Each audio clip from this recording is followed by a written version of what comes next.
ფრენები გაჩენილი არის 5 დღე და მე მოვედი იუსტიციაში რომ გავაკეთო ახალი პასპორტი, იმიტომ რომ 5 თვიანი ვადის პასპორტით არ გაგიშვებთ საზღვარგარეთ. ამიტომ სასწრაფო წესით გამოვიქეცი რომ ახალი პასპორტი გამეკეთებინა. თავიდან თმაგაშვილს მინდოდა ფოტოს გადაღება, მაგრამ ბოლოს თმა შეპრული ვარჩია. შენოღონდ ფული გადაიხადე და პასპორტი ერთ დღეშიც გაკეთდებაო და მე უკვე გზაში ვარ თბილისიდან ბაზელში მივემგზავრები. ასევე არ გვაუწყდება რომ თბილისი სანძაროჯობია ეიფელს ჩვენ ისიც ვიცით ჟანეტ და გადაჯდომა გადმოჯდომებით ცოტა ხანში ბაზელშიც ჩაუფრინდით.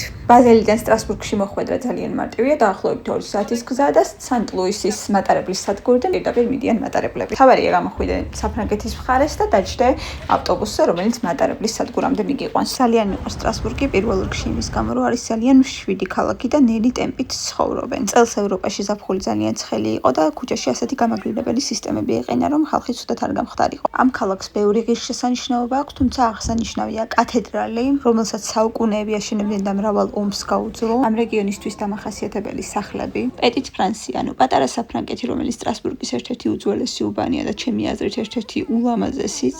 ძალიან კარგი არის სტრასბურგში ასევე ბატოღამას მომსახურება, ეს არის ნავით გასეირნება, აქვთ გრძელი და მოკლე ტურები და თუ კი გაინტერესებს სტრასბურგის მთლიანად დათვალიერება და მისი ისტორიის მოსმენა, ეს არის საუკეთესო გამოცდილება. ასევე ჩემთვის ერთ-ერთი უსაყვარლესი ადგილი არის ფორტოხლის ხეების ბაღი და აქ სტუმრობა გულგრილს არასოდეს მტოვებს. სხვათა შორის სტრასბურგში ტურისტებზე ძალიან სურნავენ და კათედრალზე ყოველ ღამე ასეთ ლაზერ შოუს მართავდნენ ივლისი-აგვისტოს პერიოდში და ეს ყველაფერი სრულიად უფასოდ.